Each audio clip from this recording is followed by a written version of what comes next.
The mission of the saints, divine persons, as we read or we see or we observe, we learn from them. Their mission, their vision is same. Love, love, universal love and service. Love and serve all. So, Swamiji, as just entered, or we got to know he has reached Dallas, we had a feeling that yes, some person from our family has arrived. That was the feeling, and as if every minute we were getting the messages through some source, but we were also very excited for Swamiji's arrival, and we are very happy that Swamiji agreed to be here, and we'll be lucky to listen to his discourse on Bhagavad Gita. Before that, from Sri Tarama Mission, we welcome Swami Muktanand Ji. I request Sri Sushil Ji and Sri Ravi Ji, one of our directors, to welcome Swamiji with a garland and shawl.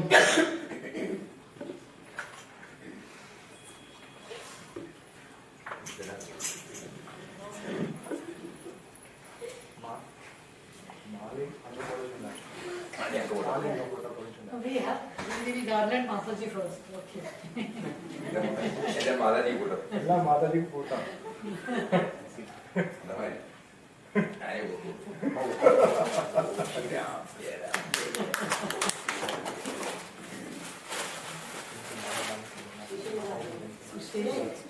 Plastic se nikal. From morning he's waiting. He's waiting. We have no such thing.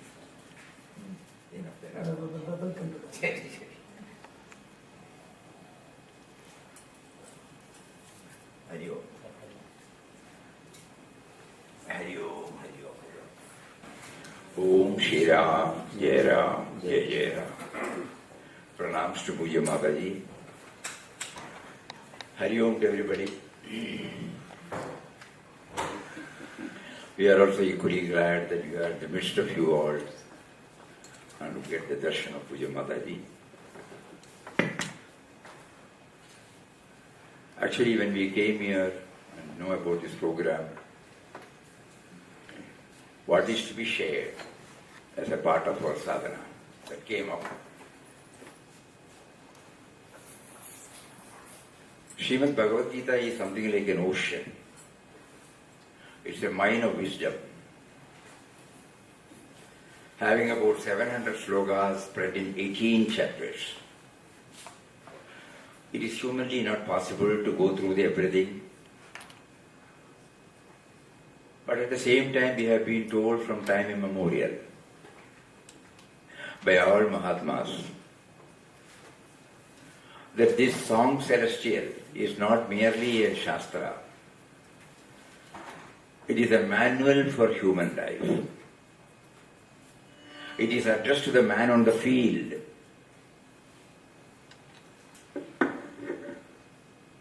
Normally everyone is engaged in 3 tiers of life. Early morning when they get up, they become the family member. When they move to the field of profession, they become the professional being. And when they are with friends, they become social being. So these are the 3 tiers where an individual expresses himself. And most of us, or all of us, or some of us, are subjected to go through stressful period at all these tiers.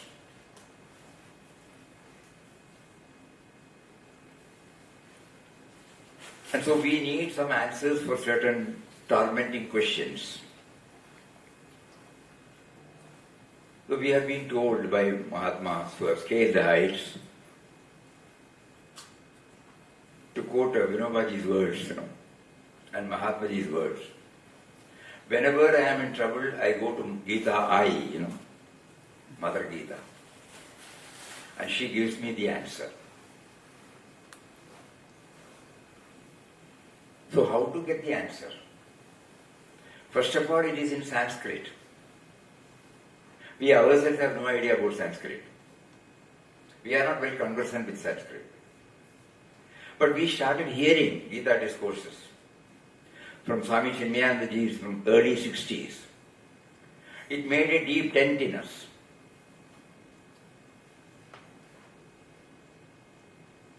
We never knew that it has got direct relationship with the daily activities of our life, daily challenges we meet with, the daily duties, daily commitments we have. But when it was expressed by them, it gave us a prompting to go a little more deeper.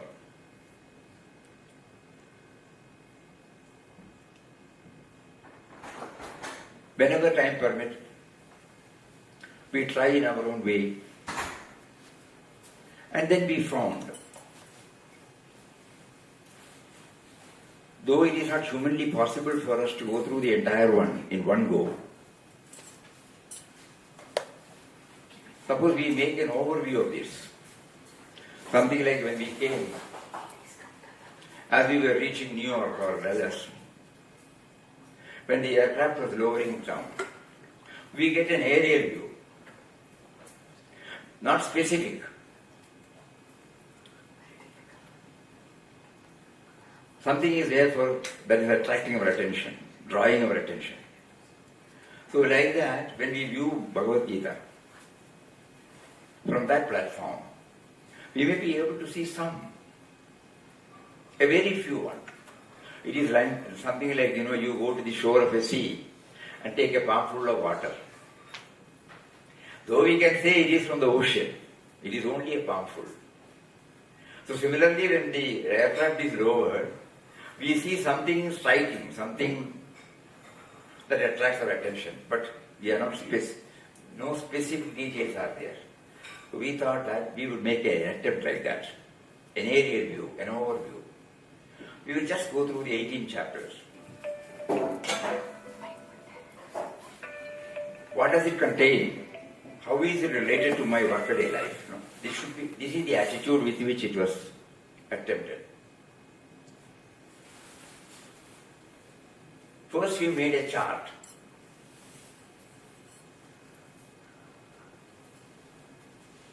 Chapter number, name of the chapter, how many shlokas, what is the key message? Key message according to how we look at it. It can vary from person to person. Because it's the mine of wisdom. As we keep on digging it, so many things will come out. Even though after some time, we come from Ananda Ashram, most of you know that.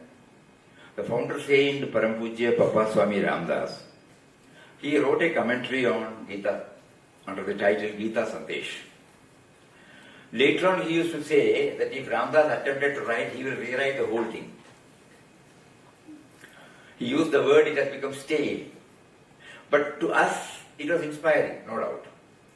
So that means as we keep on interacting with the world, as we keep on trying to dwell on the spiritual aspect, new ideas are kindled, brought out, and then you get a new version. Similarly, when we start working upon it, even now, we may get some more ideas because it is inexhaustible. So with this background, let us make an overview.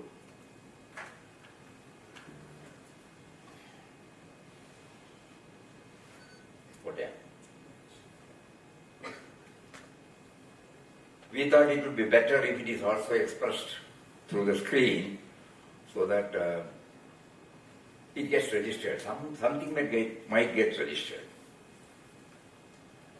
When we hear this, suppose we have an open mind, of the various chapters when we go through, something will get aligned with us. That we may try to go to that particular chapter. Parampuja, beloved Papa Swami Ramdas of Anandashram says, the Bhagavad Gita is a veritable mosaic of eternal wisdom.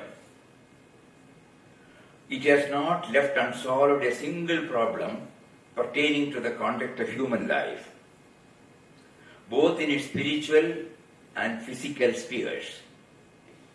For the highest truths of philosophy, and also for a perfect light on the practical side of life, one has to go to this great work. The message of the entire Gita is to reveal the harmony and identity of the soul with God and of God with nature. So the indwelling reality and the all-pervading reality. What is inside us and what is outside us. So this is the key, we are just trying to open it. The purpose of the Gita is to proclaim that human life is essentially divine, spiritually, mentally, physically. Its one aim is to prove that spirit and matter are one and the same. Activity in the world, whatever form it may take, as circumstances and conditions demand, is not a thing to be shunned or renounced. What is needed is to divinize life through the attainment of freedom from the individual sense by the emergence of it into God, who is at once the soul, the universe, the all-transcendent, all-inclusive truth. In our language, in simple language, if you put it, we try to bring in the God dimension behind it. Every thought, every word, every deed.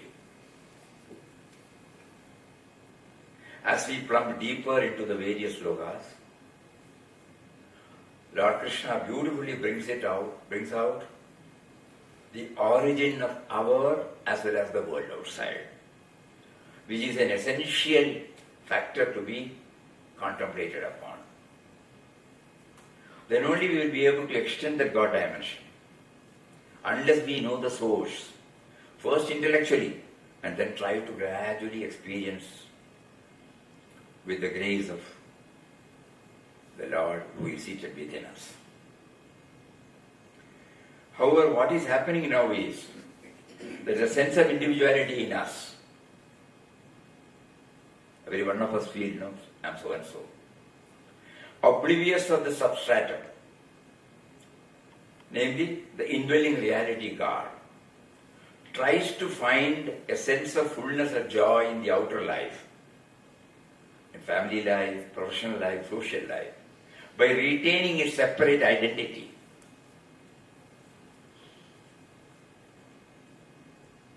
We start from the me and mine level.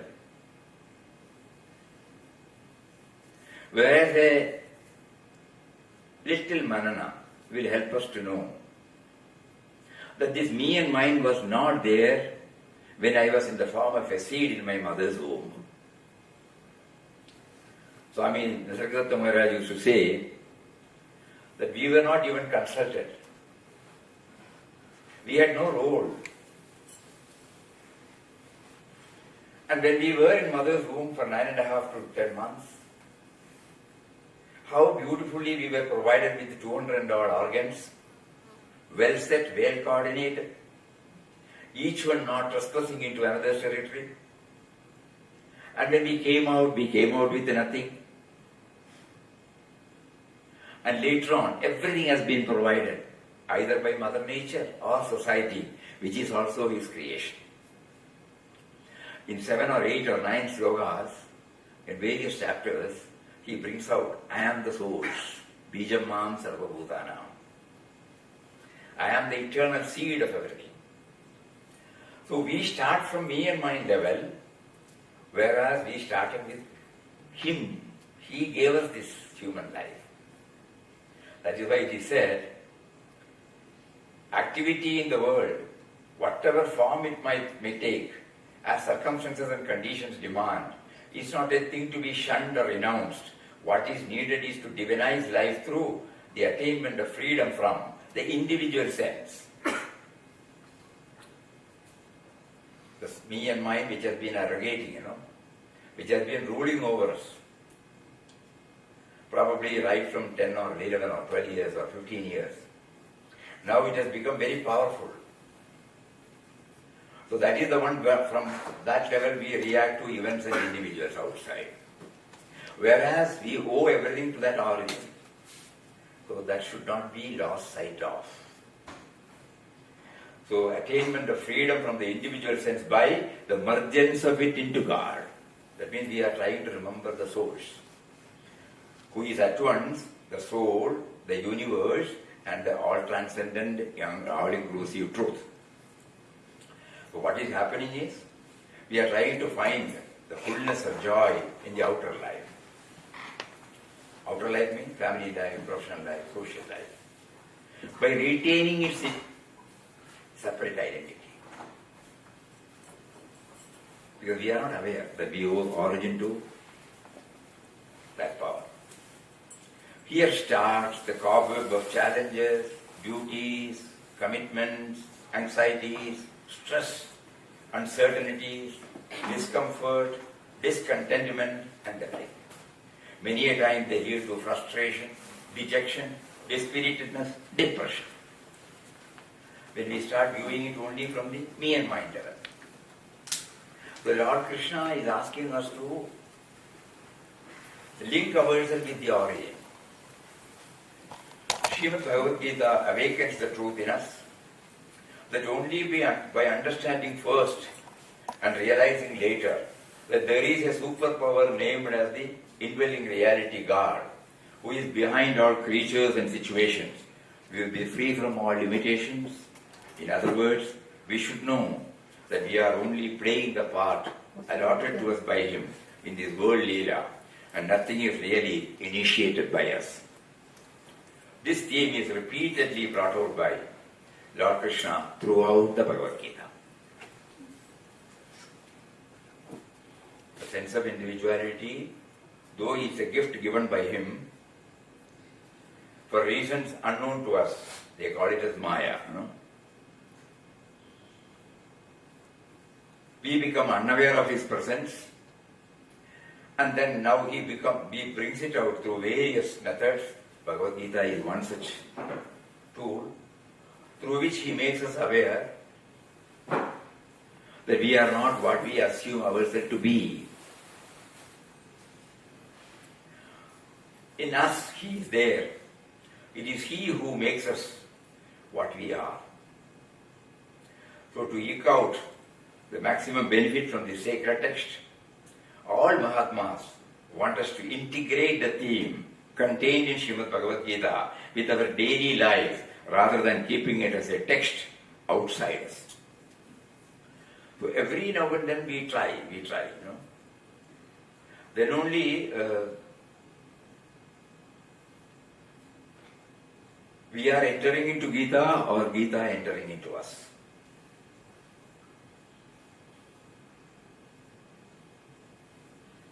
$700 slokas it may not be possible at the initial stage. Some sloka, He will definitely prompt us, who has prompted us even now to have this session. He will direct us mysteriously and connect us ourselves with some shlokas which give us some connection with our daily life. So one of the first steps could be to feel, how do we enter into it? How do we facilitate Gita to enter into us? One of the first steps could be to feel that the whole scene at the Kurukshetra battlefield and the characters play there are in the minds of every one of us.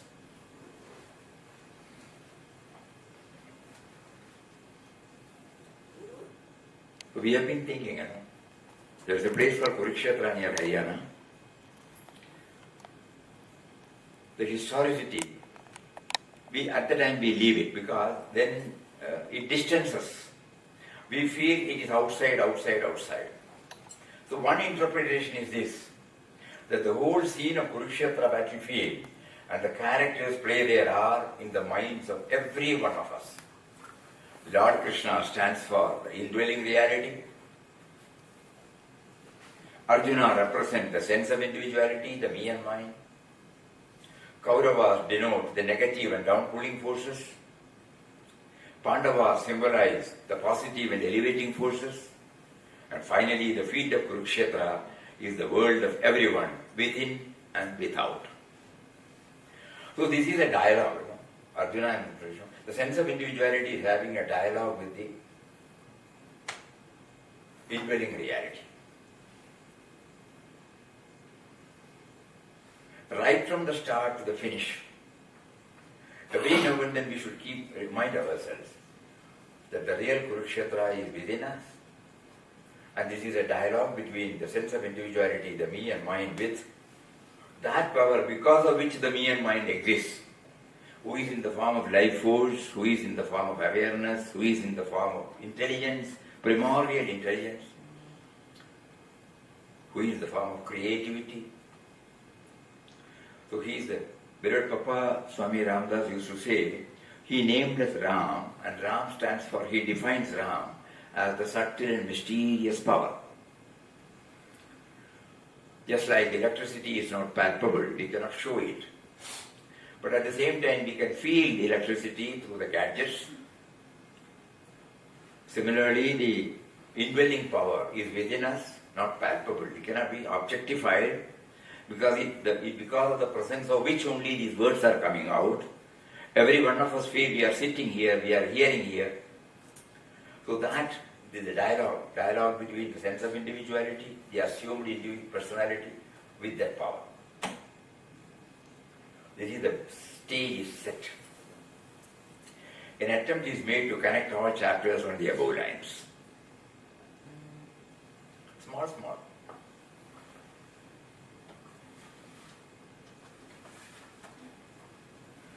If we go through the chart just for a few minutes, chart about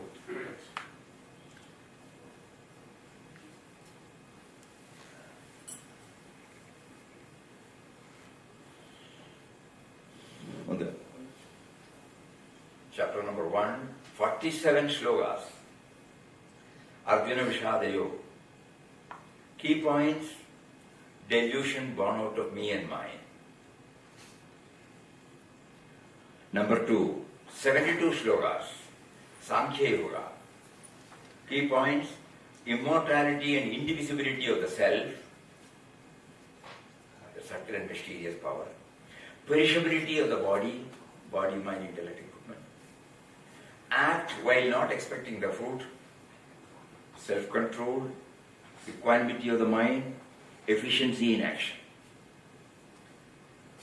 Chapter number 3, 43 shlokas, Karma Yoga. Act with dispassion, act with freedom from attachment and aversion. 4th, 42 shlokas, Jnana Karma Sannyasa Yoga. While in action, not becoming aware of the same and feeling the action in non-action. Number 5, 29, Karma Sannyasa Yoga. Feel detached from action while actions are going on. Number 6, 47, Atma Samyam Yoga. Moderation in everything. One-pointed devotion, evenness of mind. 7, 30, Jnana Vijnana Yoga. Origin of the multivarious creation, para and apara. Source is one and the same. Number 8, 28 slokas, Akshara Brahma Yoga. Need to become aware of the inevitability of the death phenomenon and to remember him at the time of death. 9th chapter, 34 slokas, Rajavidya Rajamukhya Yoga. Everything is in him while he is not to be limited in anything. Whatever we do is to be offered to him by realizing that he is the goal, the supporter, the Lord, the witness, the abode, the refuge, the friend, the origin, the dissolution, the substratum, the storehouse, the seed immutable. Whatever action is done, whatever is eaten, whatever is offered as sacrifice, whatever is given, whatever austerity performed, all are offered to him. totally. This path is the royal path, express highway to God, where we do not have to bother about anything because we are safe in His hands. That is beautifully brought out. And 10th, 42 shlokas, Vibhuti Yoga. Realize the eternal ephemeral nature, freedom from delusions, patience, adherence to truth, self-control, equal vision, non-violence, concentration. These are all His Vibhuti. One method is to see Him in pure and gentle forms among human beings and grand and beautiful forms in nature. The Lord assures that when devotion is developed in that particular situation or person or object in bhaktas, to know and love Him, He will take those bhaktas unto Himself. 11th chapter, 55 shlokas, Vishwarupa Darshana Yoga. He is present in different manifestations as different attributes. Wherever a greater manifestation of energy, beneficial and uplifting humanity become expressive, we should know that He is present there. A portion of His own infinite nature is present. The Lord is present in different objects as different attributes, and we find joy in them and feel a kind of relationship with them. The Lord says that He who is free from enmity to all creatures, who is ever engrossed in serving the world impartially without any expectation, who dedicates all his actions to Him, who is full of devotion, who forgives all and is detached and full of love, he becomes an instrument of Him. This comes in the 55th sloka, beautiful. And 12, Bhakti Yoga, 20 shlokas. Definition of the dearest devotee of God. In 7 slokas, he lists out how do I qualify myself to become His devotee. In simple language. Adveshta sarvabhutanam maitra karunaya vaja. Like that. Swami Ranganathan used to say, if we keep on tom-tomming that we are dearer to Him, no, He should say that. So how do I become eligible? No? So there are some practical clues in the 7 slokas. And then we move to the 13th chapter, Kshetra Kshetratna Vibhaga Yoga. Separate the body and knower of the body by following the values. He also lists about amanitvam, adambitvam, ahimsa, shanti, arjavam, like that. Then 14th, 27 shlokas, Gunatraya Vibhaga Yoga. The 3 gunas, sattva, rajas, tamas, bind the immutable being to the body. That means they overpower us. That is why we become unaware of His presence within us. And then 15th chapter, 20 shlokas, Kurushetra Yoga. To know Him is jnana, to love Him is bhakti, to serve Him is karma. There are 2 beings in the world, the perishable and the imperishable. At the same time, there is Purushottama, pervading everything and sustaining. 16th, 24 shlokas, Devasura Sampat Vibhaga Yoga. Elevating and downpulling forces are inside us, and by becoming aware of them, hold on to the elevating ones. The first 3 slokas, Abhayam Sattvasam Shuddhi, Yeah. 24 values are being, so that the more we keep on thinking about it, we'll be able to get over, to some extent, by the downpulling forces. 17th chapter, 28, Shraddhatraya Vibhaga Yoga. Austerity in body, mind, speech, sattvic in food, yajna, dana, tapas. Without Shraddha, when austerity is performed, it is called asat. And finally, 18th chapter, 78 slokas, Moksha Sannyasa Yoga. Total surrender clears all delusions, resulting in total effacement of the sense of individuality, thus becoming one with him. Starting from delusion means we are unaware of his presence. And 18th, we become aware. Arjuna says, I am unable to handle everything. And the 18th chapter, he says, all my delusions have been cleared. So it is from, you can say, from stress to serenity. With this perspective, if we try to go, we may be able to find so many. So, coming back to the overview again,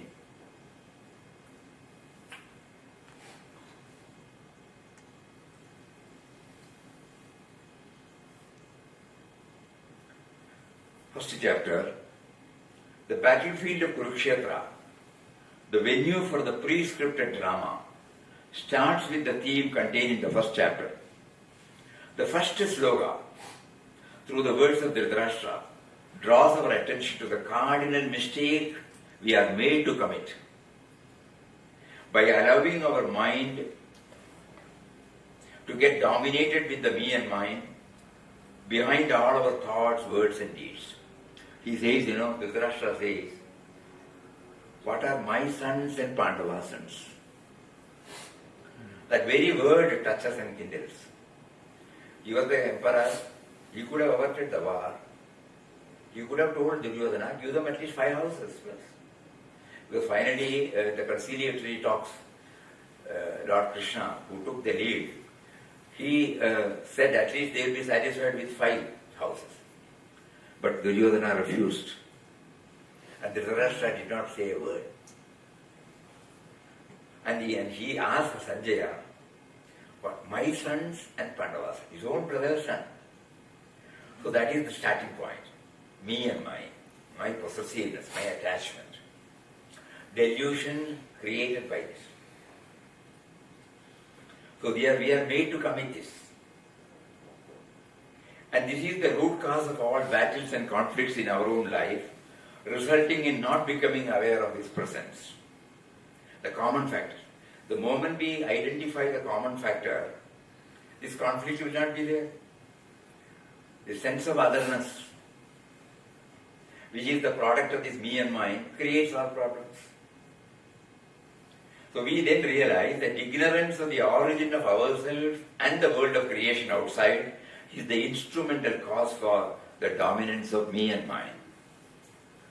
Though this awareness pushes us to the front of the battle of life, it also tries to mysteriously puncture our commitment to honor our duties. This is what happened. He has great regard for Krishna.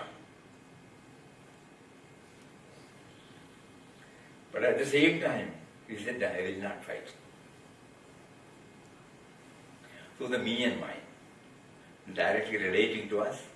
So in the Kurukshetra war that is going on, whenever I find any restlessness, any stress,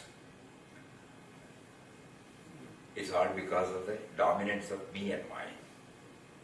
From there we move to the second chapter.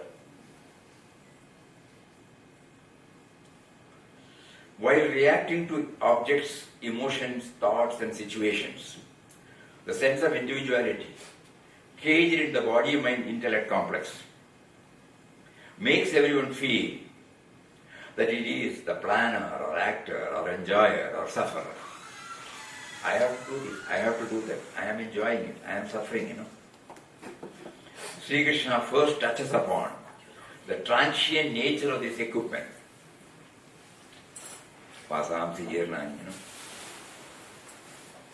And simultaneously points out the immortal nature of the core of our being God, who is in all equally.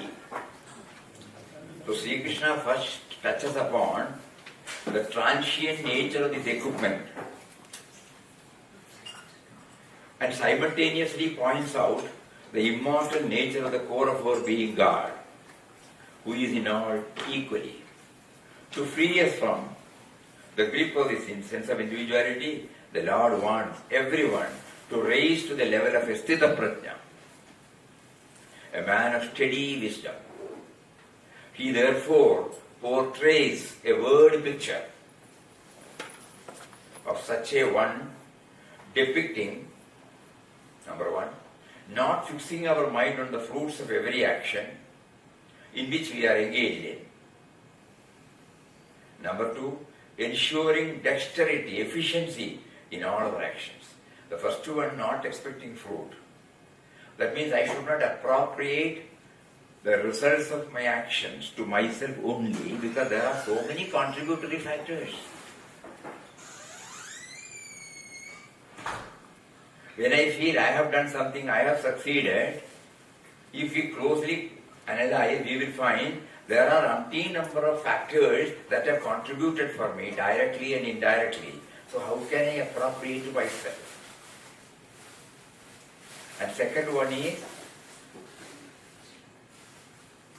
ensuring dexterity, whole-souled efficiency in action. Yoga karma sukoshala. Right from the minutest to the grossest. Right from washing our glass. Whatever we do, it should have a touch of excellence. So ensuring dexterity, efficiency in action. Then three, exercising self-control. Whenever we feel that we are going to be overpowered by any cravings, infatuations, desires,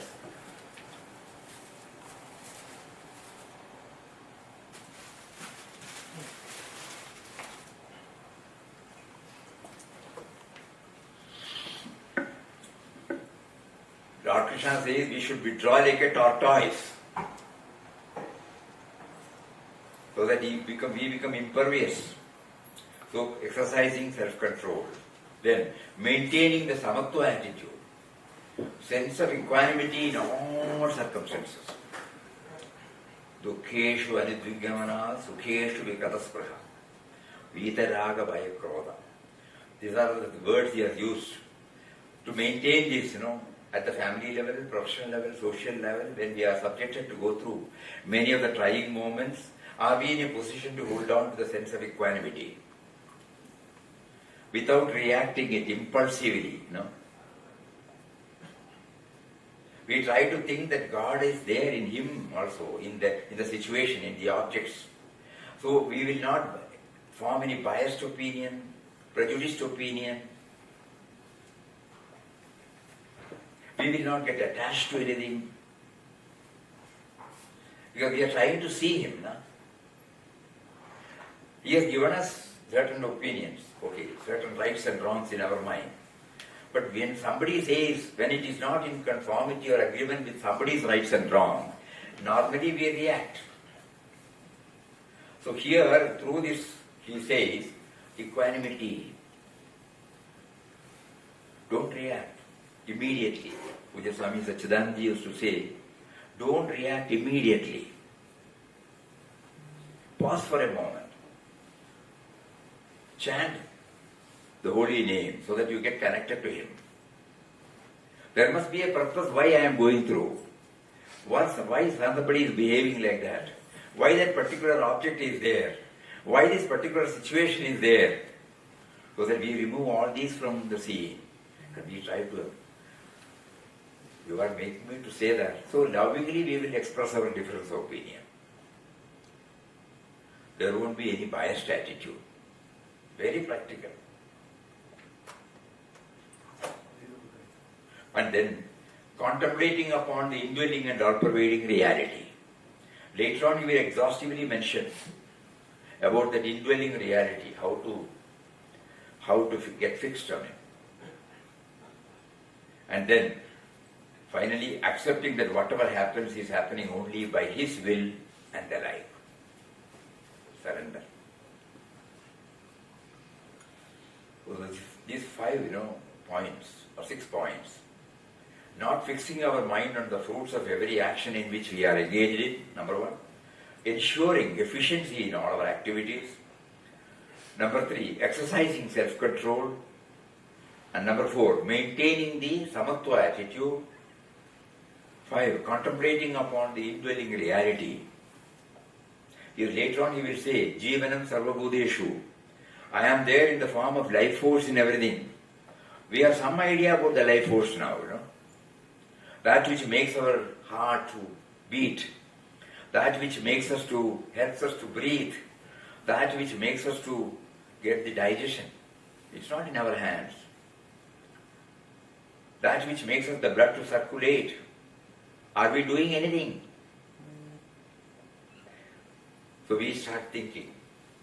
This is called life force. Parapuja Papa used to say, life is the expression of Atman. Though seemingly two, they are one. So every one of us can immediately identify, he is there as the life force. Bereft of life, I am not there. How much close he is. Later on in one sloka, he will say, consciousness you are, Chetana. On a new moon day, Amavasya day at 12 o'clock midnight, when there is pitch darkness, when nobody is there, we are sitting alone in this room hall. We see a light to see any other object, is it not? But to know that we are sitting, do we need a light? That light is there inside, in the form of awareness. So Sri Krishna, Lord Krishna introduces his presence in the form of life, in the form of consciousness, in the form of primordial intelligence. Buddhir buddhipadamasmi. Later on he will say that. So contemplating upon the indwelling and all-pervading reality, and then we know, but for him, I do not exist. Accepting that whatever happens is happening only by his will and the like.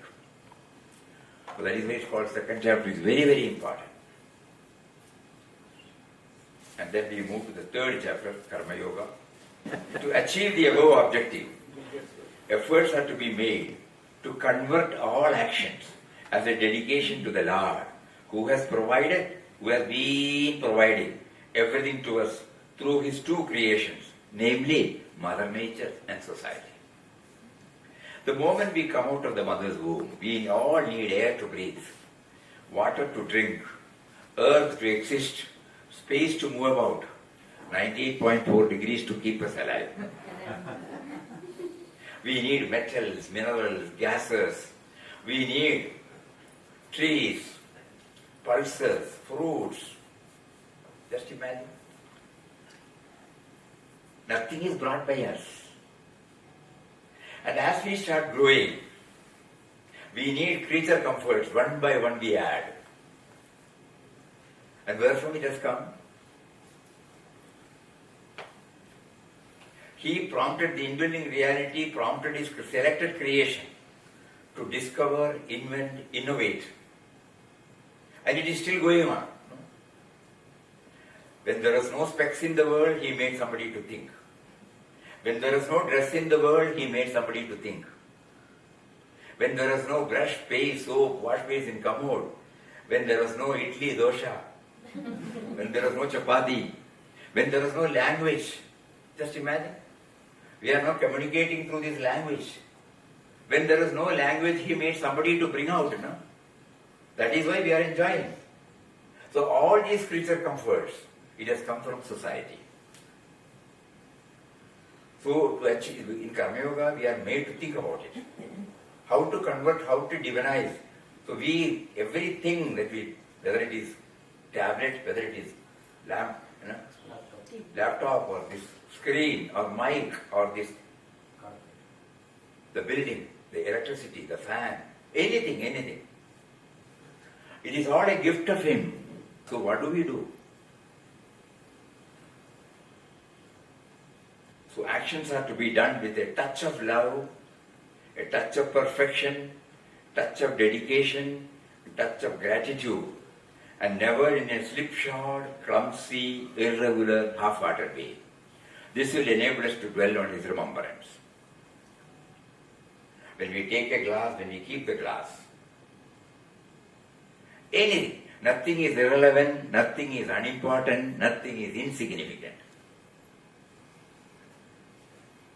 Because it is a gift of God. When we see the apple or orange, just think. The first person who was able to look at it intently and declare to us that it is a fruit that can be taken by us. Had he not told us, how will we know? Just think. Anything that we handle, so we don't have to go in. Later on we will find that. So how are we to do that? Karma Yoga, how to be? Divinizing all actions. So to be a touch of love in handling anything, a touch of perfection, a touch of dedication, a touch of gratitude.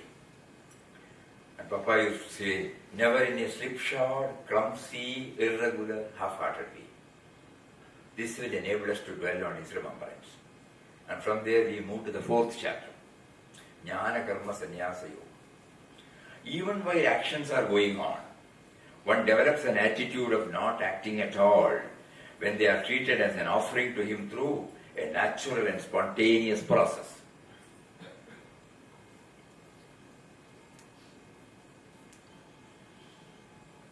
All of us are doing this. It is not a new thing to us. The me and mind recedes. While acting, we don't feel we are acting. When the child becomes sick, the mother takes care, Being mothers, you know very well. Do you feel you are doing anything for your child? No. You may not sleep at all. When somebody is sick, when we admit them in the hospital, we undergo various problems individually. But do we mean it as a problem? No. The whole thing is shifted on. The me and mind recedes. So whenever the me and mind is not there, though apparently we are acting, we are not feeling that we are acting. That is what Jnana Karma Sannyasa is. It's a spontaneous and natural process. In other words, by forsaking the fruits of action, reveling in his remembrance, not depending upon anybody for anything, one involves in action, at the same time feeling of not acting at all.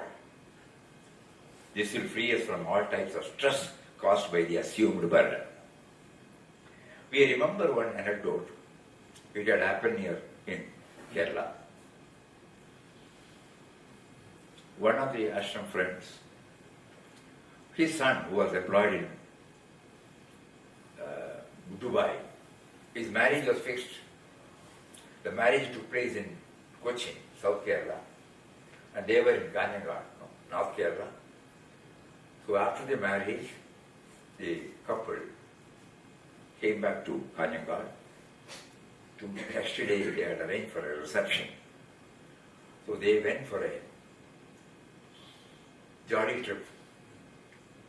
There was one day off. His first friends also have come.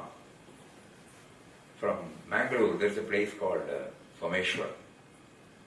And the beach is there. The newlywed couple were talking and they were in their own world. Friends were a little away from them. And they were on the seashore. Suddenly a wave came and they lost the balance, slipped.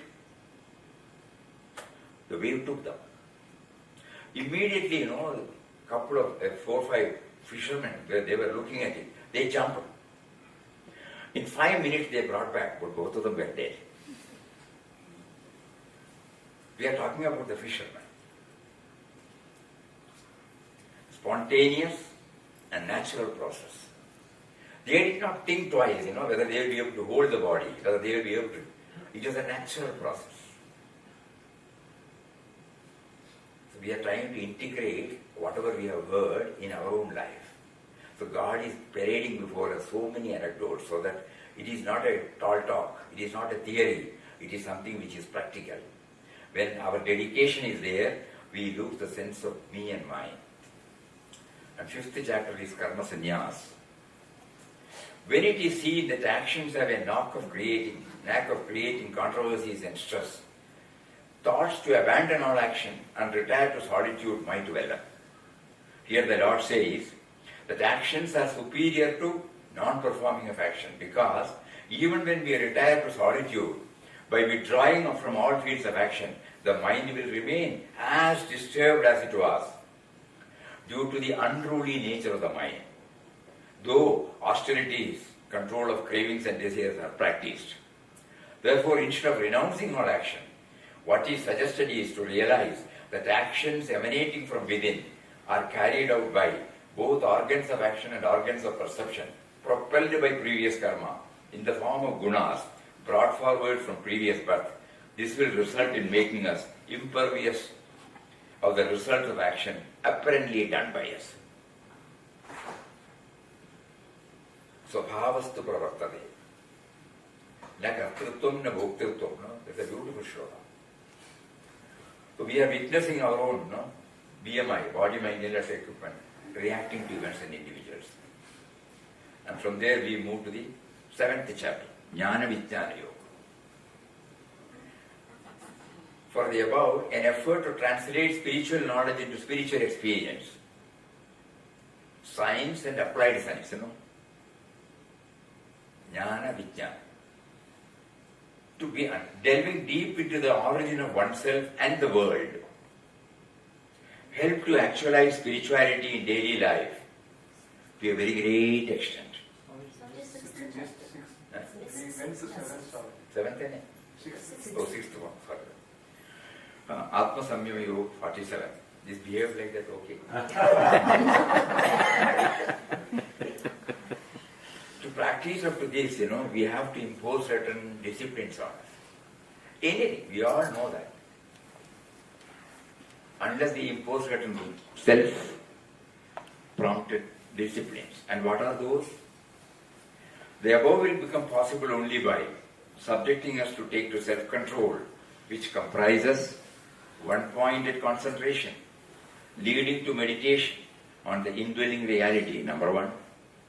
Moderation in everything. Eating, sleeping, working. Yuktahara viharasya. For anything and everything there is moderation. And maintaining a sense of evenness. For this, practice and dispassion. Vairagya and abhyasa are a must. Inward journey hastens to make us feel His presence in us. Then we move to the Jnana Vijnana Yoga. So for this, translating the spiritual knowledge into spiritual experience, delving deep into the origin of oneself. For the same father and mother, children are different,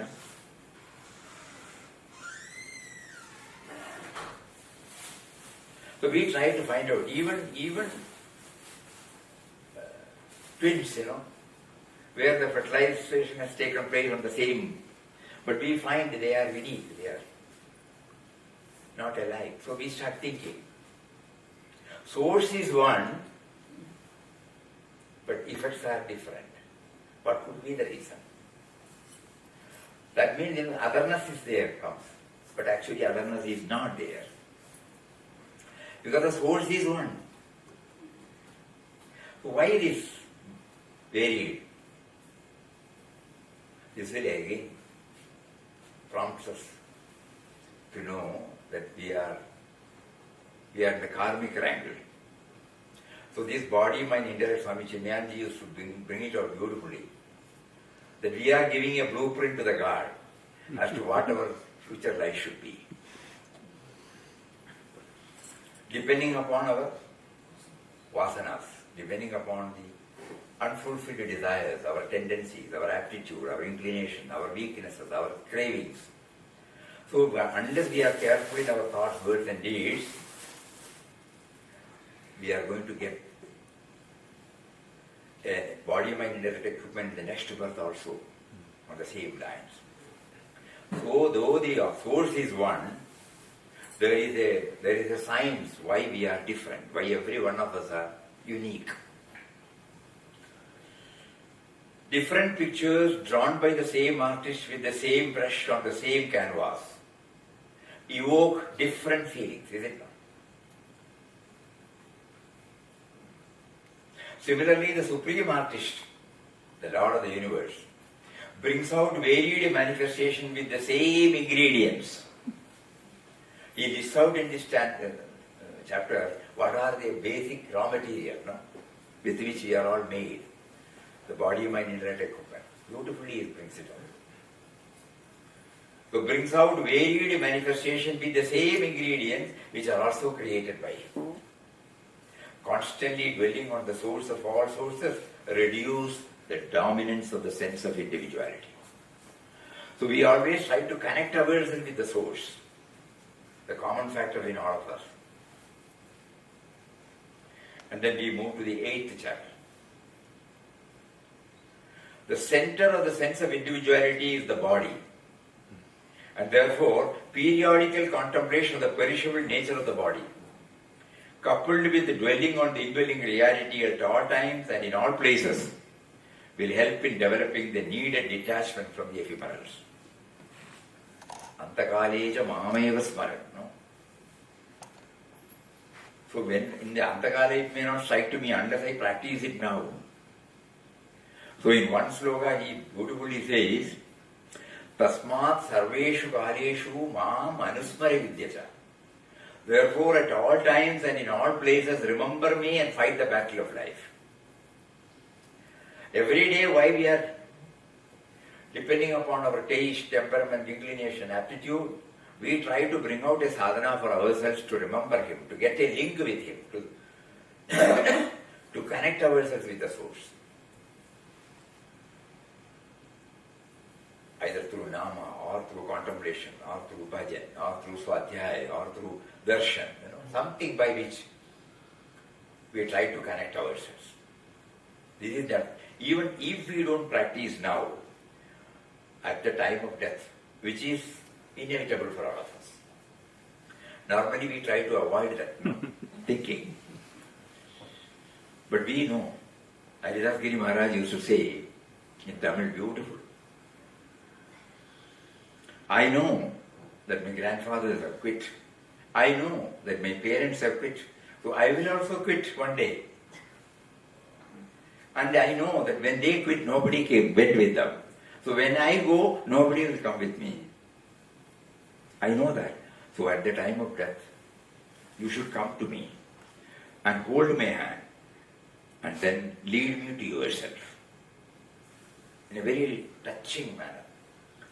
He said, Nama chanting should be done. Ennamoon Selapadli. You should not say in a casual way. You should have this background while chanting.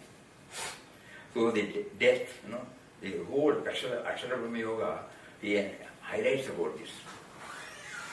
Antakaleja mameva smaran. The center of the sense of individuality is the body, and therefore periodical contemplation of the perishable nature of the body, coupled with the dwelling on the indwelling reality at all times and in all places, will help in developing the needed detachment from the ephemerals. Eternal and ephemeral.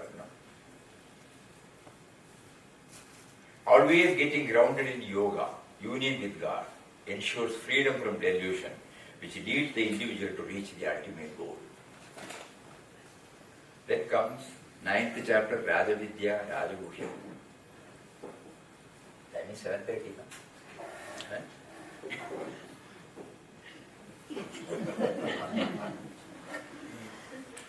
This is a beautiful sloka. By realizing that he is the goal, the supporter, the Lord, the witness, the abode, the refuge, the friend, the origin, the dissolution, the substratum, the storehouse, the seed immutable.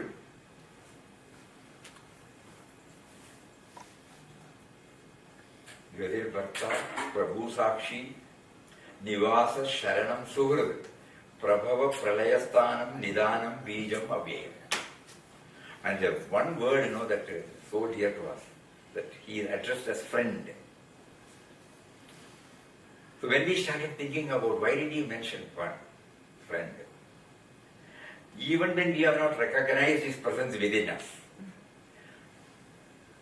even when we have not adored him, we have not offered any worship to him, we have not recognized him, even then he has not left us. That is why we are talking now. That is why all of us are sitting now. So he is a friend whose love is unconditional. It keeps on. So when he is within, how can I be a conditional friend to somebody? Beautiful word. And she says in this sloka, whatever action is done, whatever is eaten, whatever is offered as sacrifice, whatever is given or whatever austerity performed, all are offered to him totally. That karoshi, that viboshi, that ashnoshi, patram pushpam dharam tohim. Whatever you give, suppose you bring this, I will accept it. There is no condition. Whether it is, even we all remember, Shabari, before she wanted to give to Lord Rama, she was tasting it. He did not say it is touched by her, polluted by her. So that is his quality. So all are offered to him totally. That is why this path is the royal path. To always think that even these words are coming because he has facilitated us. Everything has been provided to us. And he is making us to remember him. So that is why it's called the royal path. When we hand over lock, stock and barrel to him. That's why it's called, whenever I use the word express highway. Hastening our journey to it. Where we do not have to bother about anything because we are safe in his hands. From there we go to the 10th chapter, Vibhuti Yoga. This vast creation is like God's book. When our eyes are covered with thick veils, we think that the book is closed. Me and mine. Everywhere in this book, the name of the Lord is written in beautiful letters. But we fail to read that. Anything. Right from the minutest to the grossest. It has come because, he made somebody to probe into it. Just like we said, all creature comforts have come from his chosen instruments.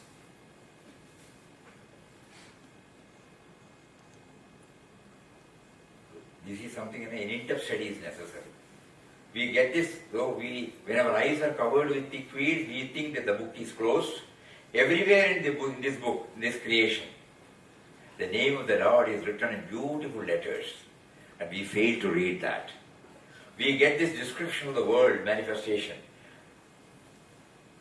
that the divine has become the many through his yoga power. Though he is the one, he can also be the many. An in-depth study of his vibhuti, power of manifestation, helps us to know him more clearly. One method is to see him in pure and gentle forms among human beings first, and grand and beautiful forms in nature. Vinobaji says, first we try to learn the alphabets, A, B, C. Then we try to connect up one or two alphabets and learn as word. Then connect them. Then we come to know that these two innocent alphabets, when they are joined together, it evokes a different emotion in us. Normally we get always this WELCOME, innocent, welcome. What emotion is it? GETOUT, innocent letters. See the power injected into it. So vibhuti, these are his vibhutis. Simple letters, but when they are joined together, it conveys a different emotion to us.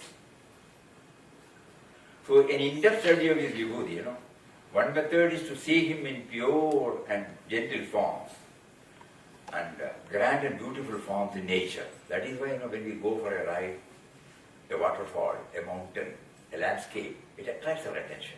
though we might have seen half a dozen times. What wells up in our mind? An inexplicable alignment takes place there at that time. We don't know that. The Lord assures that when devotion is developed in the particular event or person or object in bhaktas to know and love Him, He will take those bhaktas unto Himself. And 11th chapter, Vishwarupa Darshan. Wherever a greater manifestation of energy, beneficial and uplifting humanity become expressive, Mahatmas, celebrities, scientists, we should know that He is present there, more conspicuous. Otherwise, the me and mind is there. At least we should not recognize it. The Lord is present in different objects, has different attributes, that we find joy in them and feel a kind of relationship with them. The Lord says that He who is free from enmity to all creatures, who is ever engrossed in serving the world impartially, without any expectation, who dedicates all his actions to Him, who is full of devotion, who forgives all and is detached and full of love, becomes an instrument of Him. We move to the 12th chapter. Devotion is of two kinds, saguna and nirguna. One to the form and the other to the formless. The doubt arises as to which is superior.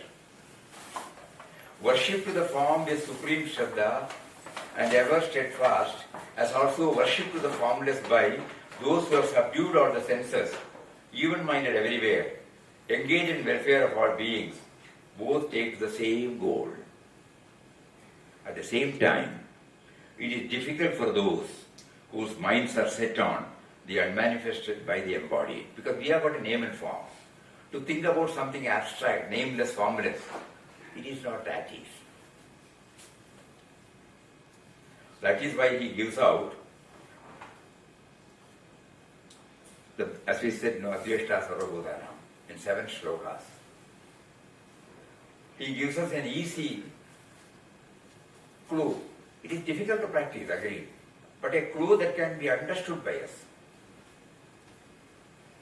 Very, very practical. The Lord enumerates more than 30 qualities, and trying to practice these qualities entitles one to become His dearest devotee. Then we move to the 13th chapter, Kshetra Yoga. To understand Him better, He explains the body as the field and Himself as the knower of the field.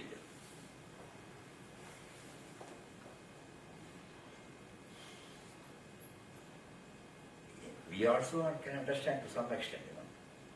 We know it is our body, our hands, our legs, our belly, our head. So that means the knower is different. We can know our thoughts, good thoughts, bad thoughts, constructive, destructive, deplorable, noble. That means somebody is there now. So a little bit of inward journey will help us. So he explains the body as the field and himself as the knower of the field. The great primordial elements, egoism, as also causal unmanifested nature, Mula Prakriti, the 10 senses, the mind, the 5 objects of senses, desire, hatred, pleasure, pain, the aggregate, intelligence, fortitude, these constitute the field. The Lord enumerates more than 20 values to enable us to correctly understand the knower of the field, who shines in the functions of our senses, yet without the senses, unattached, yet sustaining, devoid of gunas, yet their experience. There are 3 slogas. Amanitvam, Adavitvam, Ahimsa, Shanti, Arjavam, Acharyopasanam, Shaucham, Nityam, Atma Vinigraham, Indriyarteshu Vairagyam, Anahankaram, Janma, Mrityu, Jara, Vyadi, Dukkha, Dosha, Anudarshanam. Like that, keeps on telling about the knower of the field. How to dwell on the knower of the field. From there we move to the 14th chapter, Gunatraya Vibhaga, very important. The Lord emphatically declares that all forms that appear in the world are produced by Prakriti, and that He is the seed-giving Father.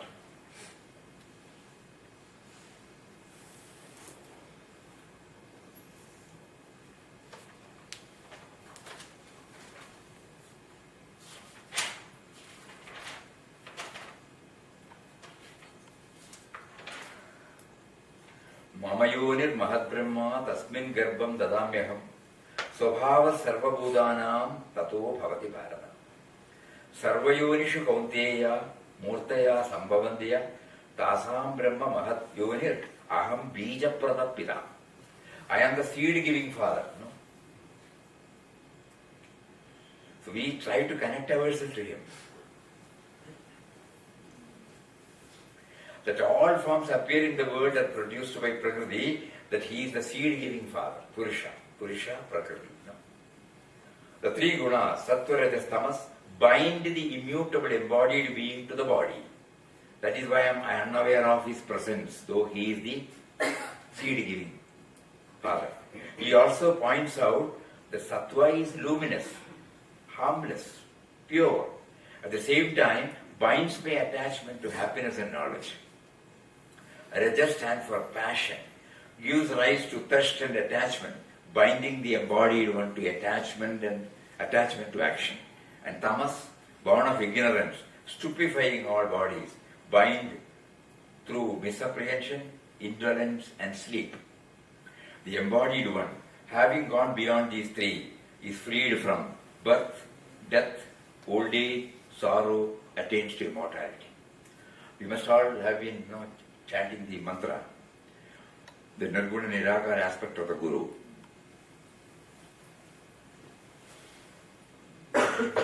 In that it comes Brahmanandam, Paramasubhadam, Kevalam, Jnanamurtim, Dandvatitam,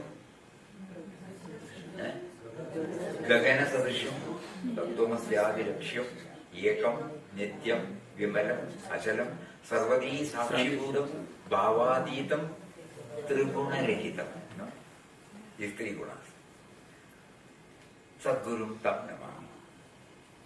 Vinobaji there's a beautiful book called Talks on Gita. He has extracted the essence of each chapter, linked to the practical daily life. So there he beautifully brings out this. While Rajas and Tamas are to be totally eschewed, Sattva to be wounded. Because Sattva is good. The moment I become that I am having a sattvic quality, finished. No? The pride comes. So it is to be retained but wounded. No? While the other two are to be eschewed.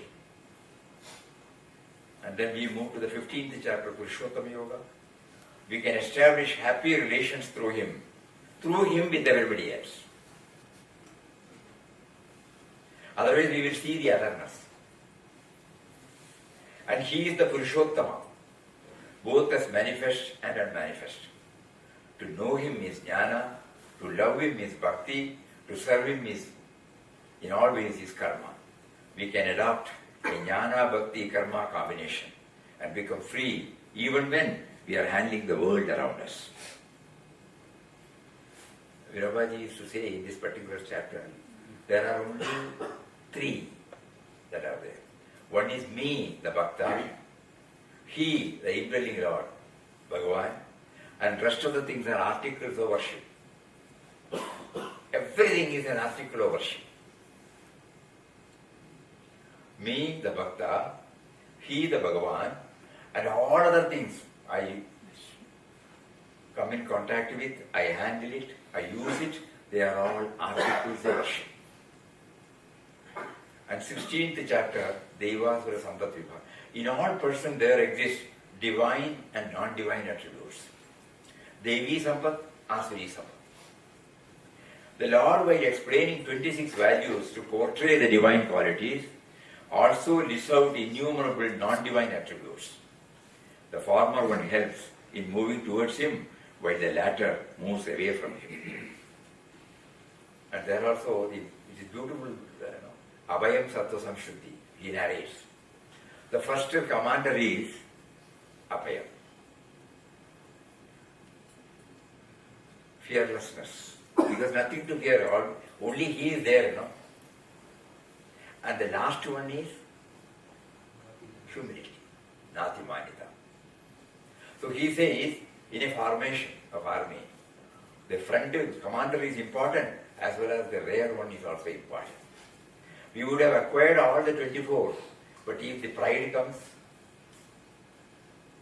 Abhayam Sattva Samshuddhi, Jnana Yoga Vyavasthiti, Dhanam, Damaste, Yajnashta, Swadhyayastava, Arjavam, Ahimsa, Satyam, Akrodham, Tyagam, Shanti, Apaishanam, Dayabhudeshu, Adoluktam, Mardavam, Kriya Chaparam, Teja Kshama, Dhridi, Shaucham, Adroho, Natimanita.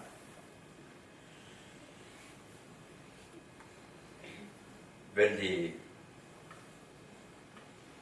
on the Krishnashtami day in ashram, we don't celebrate, but localites they celebrate. So they used to come and say some prasadas to be arranged for the children, Children will be dressed like Lord Krishna and Balagogram. It's a wonderful program there. So about a couple of decades back, when they came for the prasad, we told them, if we give prasad eatable, that will be eaten and forgotten. So why don't we give them something that will remember, that will make a deep dent in their life. They said, okay, so we printed these 3 slokas, Abhayam Sattva Samshuddhi. And in Malayalam you printed out, because nobody knows Sanskrit, the meaning of which is also printed out, and you can put it on your packet, that size. It is a foldable card. We give 20,000 we printed and distributed. And we requested them that everywhere this sloka is to be recited by somebody and the meaning also to be, so that the children or the parents will get some idea about what is there in this. After 10 days, one person came. He said, yes, it has hit the target. I said, how? Yesterday I was sitting after coming from the office. One friend came. I was making a harmless comment about somebody. My girl who was in school, she came, she heard this and then said, Acha, Apaishunam? Gossiping. Immediately he corrected himself. Then practical, These 24 values, when we distribute it and when we make them know, children who are fresh and pure, to some, nobody tells them. It stays with them. And the parent was also open-minded, He immediately corrected himself. You should not have told that. So that is the quintessence of the 16th chapter.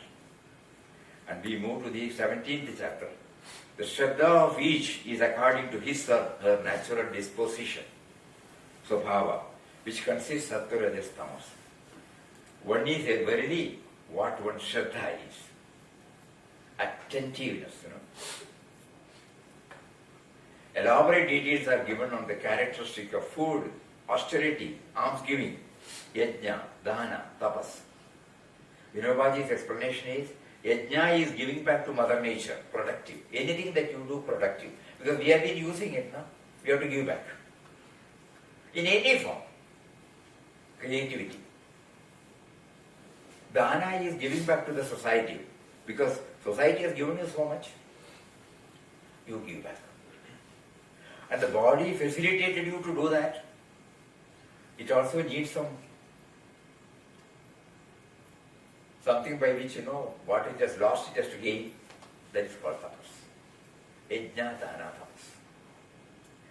And there are 3 types of austerities.